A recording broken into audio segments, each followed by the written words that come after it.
Welcome to our YouTube channel ClearNet with us. Today's topic is Importance of Financial Management. Previous video में हमने discuss किया था meaning, definitions and characteristics of financial management. तो एक बार हम previous जो हमने डिस्कस किया था एक बार उसको गो थ्रू कर लेते हैं. That is meaning and definitions of financial management.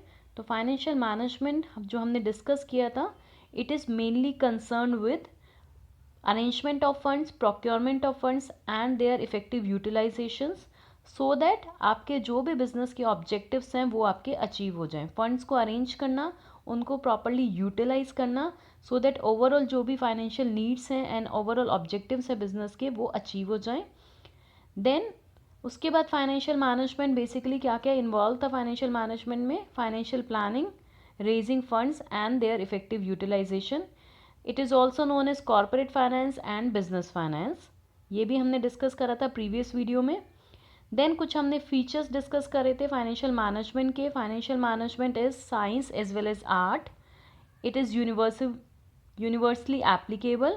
It is not limited to procurement of funds. It helps in assessing financial needs.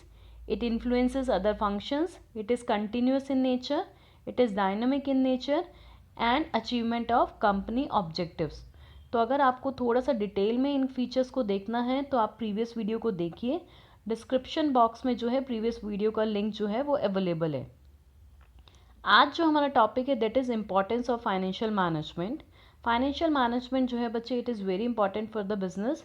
Just like हमारी बॉडी के लिए जैसे ब्लड चाहिए होता है वैसे ही बिजनेस को रन करने के लिए हमें फाइनेंस की रिक्वायरमेंट होती है.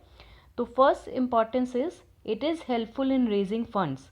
बिजनेस में फ़ंड की कहाँ कहाँ रिक्वायरमेंट है और उस फंड को आपको कहाँ कहाँ से रेज करना है. डेट से रेज करना है, इक्विटी से रेज करना है, प्रेफरेंस शेयर्स रेज करने हैं, लेकिन कॉस्ट मिनिमम आनी चाहिए. तो फाइनेंशियल मैनेजमेंट उसमें आपकी हेल्प करता है. पहले प्लानिंग करता है कहाँ कहाँ फाइनेंशियल आपकी रिक्वायरमेंट्स हैं बिजनेस की और फिर फंड्स को रेज करता है at the minimum cost. Clear. Second is the helpful and effective utilization of funds. जो भी आपने अब फंड्स को रेज करे हैं उन फंड्स को अब आपको इफेक्टिवली यूटिलाइज भी करना है बिजनेस में. इन्वेस्टमेंट करनी है. लॉन्ग टर्म इन्वेस्टमेंट भी हो सकती है, शॉर्ट टर्म इन्वेस्टमेंट भी हो सकती है. क्लियर. और उसके बाद फाइनेंशियल मैनेजर ये इंश्योर करता है कि जो बेनिफिट्स हुए हैं फंड से वो आपके कॉस्ट से ग्रेटर हों, तभी आपको इफेक्टिवली यूटिलाइजेशन होगा फंड्स का और मिसयूज़ नहीं होना चाहिए फंड्स का और रिसोर्सेज का. तो फाइनेंशियल मैनेजमेंट में यही आपका मेन इम्पॉर्टेंस है कि फंड्स का ऑप्टिमम यूटिलाइजेशन होना चाहिए और रिसोर्सेज का ऑप्टिमम यूटिलाइजेशन होना चाहिए. नेक्स्ट जो इम्पॉर्टेंस है डेट इज़ फाइनेंस मैनेजर जो है जो भी अपने डिसीजंस ले रहा है, फाइनेंशियल डिसीजंस, 3 इंपॉर्टेंट डिसीजंस होते हैं financial decisions. That is investment decision, financing decisions and dividend decisions. तो जब भी आप ये 3 इंपॉर्टेंट डिसीजन लेते हैं इन अ बिजनेस आपको ये इंश्योर करना है कि फर्म का जो भी है वैल्यू एंड जो शेयर होल्डर्स की वेल्थ है वो मैक्सिमाइज हो जाए. तो फाइनेंशियल मैनेजमेंट ये भी हमें हेल्प करती है in the maximization of firms value and in the maximization of shareholders wealth. Clear. तो एक बार फटाफट से ये फर्स्ट 3 जो हमारे इंपॉर्टेंस है इनको एक बार फटाफट से हम दोबारा से रिवाइज करते हैं. Helpful in raising funds. Financial management जो है फाइनेंशियल प्लानिंग करता है, फंड्स को रेज करता है वेरियस सोर्सेज से और at minimum cost. Clear. Second, helpful in effective utilization of funds. जो भी है हमने फंड्स जो रेज करे हैं उनका प्रॉपर यूटिलाइजेशन होना चाहिए, बेनिफिट ज़्यादा होने चाहिए in comparison with cost, misuse नहीं होना चाहिए फंड्स का. एंड थर्ड, मैक्सिमाइजेशन होना चाहिए फर्म की वैल्यू का एंड शेयर होल्डर्स की वेल्थ का. फोर्थ हमारा जो इम्पोर्टेंस है फाइनेंशियल मैनेजमेंट का, helpful in cash management. Financial management जो है वो हेल्पफुल है कि कैश की कहाँ कहाँ रिक्वायरमेंट है, नीड है, उसको एस्टिमेट करता है और जो भी आपकी ऑब्लिगेशंस हैं, जो भी आपकी डे टू डे के एक्सपेंसेस है उन ऑब्लिगेशंस को मीट करता है. लाइक आपको रॉ मटेरियल परचेज करना है, वर्कर्स को सैलरी देनी है, क्रेडिटर्स को पेमेंट करनी है. तो फाइनेंशियल मैनेजमेंट में ये इंश्योर किया जाता है ना ही आपके पास एक्सेस में कैश रखा हो और ना ही शॉर्टेज ऑफ कैश की. तो ये मैनेज करता है कैश को और कैश को कंट्रोल भी करता है. तो it helps in managing and controlling of cash. Next है आपका helpful in allocating fund profits. जो भी आपके बिज़नेस में प्रॉफिट्स हो रहे हैं, प्रॉफिट्स को या तो हम बिज़नेस के अंदर रिटेन कर सकते हैं, जिसको हम रिटेन अर्निंग्स भी बोलते हैं, अपने एक्सपेंशन के लिए, ग्रोथ के लिए, या फिर उन्हीं प्रॉफिट्स को हम शेयर होल्डर्स में डिस्ट्रीब्यूट भी कर सकते हैं। ठीक है, तो एक फाइनेंस मैनेजर जो है इस तरह से प्रॉफिट्स को डिवाइड करता है, प्रॉफिट्स का एलोकेशन करता है कि शेयर होल्डर्स भी सेटिस्फाई हो जाए और बिजनेस भी सेटिस्फाई हो जाए, बिजनेस की नीड्स भी फुलफिल हो जाए। तो इस तरह से फाइनेंशियल मैनेजमेंट जो है प्रॉफिट्स को एलोकेशन करने में हेल्प होती है आपकी। तो एक बार फटाफट से ये दोनों रिवाइज करेंगे। Helpful in cash management, financial management क्या करेगा, कैश की नीड्स को फाइंड आउट करेगा और जहाँ जहाँ आपकी कैश की रिक्वायरमेंट है पेमेंट करने की, उन एप्लीकेशंस को फुलफिल करेगा। ना ही कैश की शॉर्टेज हो और ना ही एक्सेस में कैश अवेलेबल हो, बिजनेस में आइडल कैश नहीं होना चाहिए। ठीक है, then helpful in allocating profits, जो भी प्रॉफिट्स हैं उसका एलोकेशन करेगा, डिवीजन करेगा इस तरह से कि बिजनेस की नीड्स, एक्सपेंशन की, ग्रोथ की नीड्स जो भी हैं वो फुलफिल हो जाएं और शेयर होल्डर्स जो है वो भी हैप्पी रहें कि आपने उन्हें डिविडेंड पे किया है, तो दोनों का इंटरेस्ट जो है वो फुलफिल हो जाए। नेक्स्ट है हमारा importance helpful for share holders.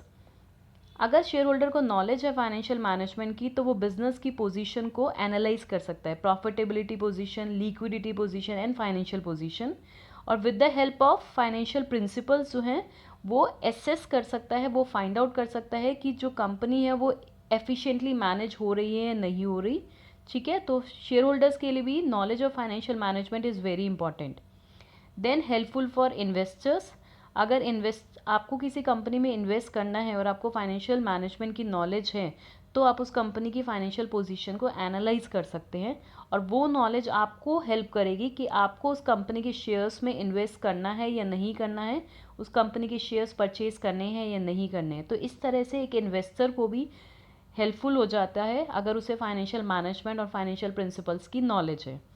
Then helpful for banks and financial institutions, knowledge जो है फाइनेंशियल प्रिंसिपल्स की जो है वो बैंक्स और फाइनेंशियल इंस्टीट्यूशंस के लिए भी हेल्पफुल है, क्योंकि इस नॉलेज की हेल्प से वो ये डिटर्मिन कर सकते हैं कि एक ऑर्गेनाइजेशन और बिजनेस की मार्केट में क्या क्रेडिट वर्दीनेस है। अगर उन्हें लगता है कि बिजनेस की क्रेडिट वर्दीनेस अच्छी है, गुड है, तो वो ये डिसाइड कर सकते हैं कि उन्हें फर्म को या ऑर्गेनाइजेशन को लोन देना है या नहीं देना है। तो इस तरह से फाइनेंशियल मैनेजमेंट जो है बैंक्स और फाइनेंशियल इंस्टीट्यूशंस के लिए भी हेल्पफुल है। एक बार फटाफट से इन तीनों पॉइंट्स को दोबारा से हम रिवाइज करेंगे।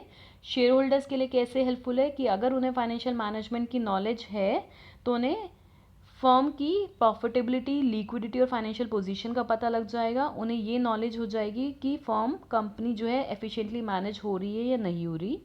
इन्वेस्टर को भी फाइनेंशियल नॉलेज, पोजीशन का पता लग जाएगा और जिसकी वजह से वो अपना डिसीजन ले पाएगा कि उसे कंपनी के शेयर्स में कंपनी के शेयर्स परचेज करने हैं या नहीं करने हैं। और बैंक्स एंड फाइनेंशियल इंस्टीट्यूशंस के लिए भी हेल्पफुल है फाइनेंशियल नॉलेज। क्यों? क्योंकि उससे वो ऑर्गेनाइजेशन की क्रेडिट वर्दीनेस चेक कर सकते हैं और ये डिसाइड कर सकते हैं कि उन्हें लोन देना है या नहीं देना है। लास्ट टू इम्पॉर्टेंस जो है helpful in financial control, financial management जो है जिसमें हमारा जो फाइनेंस मैनेजर होता है वो वेरियस कंट्रोल टेक्निक्स को यूज़ करता है, लाइक ब्रेक इवन एनालिसिस हो गया, रेशियो एनालिसिस हो गया, और जो भी परफॉर्मेंस हुई है, जो भी पॉलिसीज़ आपने यूज़ करी हैं उन पॉलिसीज़ का इवैल्यूएशन करता है और जो भी फंड्स आपने इन्वेस्ट करे हैं उनका इवैल्यूएशन करता है शॉर्ट टर्म और लॉन्ग टर्म प्लान्स में, और चेक करता है कि मिसयूज़ ना हो, फंड्स का कंट्रोल रखता है। तो बेसिकली यहाँ पे कंट्रोल रखा जाता है फंड्स के ऊपर through the various control techniques. And last is it helpful in determining the optimum capital structure. Financial management जो है, जो भी फर्म का कैपिटल स्ट्रक्चर जो है जिसमें आपको ये डिसाइड करना है कि इक्विटी का प्रोपोर्शन कितना होगा, डिबेंचर्स का प्रोपोर्शन कितना होगा, वो डिटर्मिन करने में भी हेल्प करता है फाइनेंशियल मैनेजमेंट। और प्रॉपर स्ट्रक्चर होना चाहिए, ऑप्टिमम स्ट्रक्चर होना चाहिए कि आपकी जो कॉस्ट ऑफ कैपिटल जो है, जो कॉस्ट आएगी वो मिनिमम होनी चाहिए। तो फाइनेंशियल मैनेजमेंट जो है ऑप्टिमम कैपिटल स्ट्रक्चर को भी डिटर्मिन करने में हेल्प करता है। आई होप आपको ऑल इम्पॉर्टेंस जो भी हैं फाइनेंशियल मैनेजमेंट की वो क्लियर होंगी। कोई डाउट है कमेंट बॉक्स में लिखिए। वीडियो को लाइक कीजिए, चैनल को सब्सक्राइब कीजिए, शेयर कीजिए। Thank you.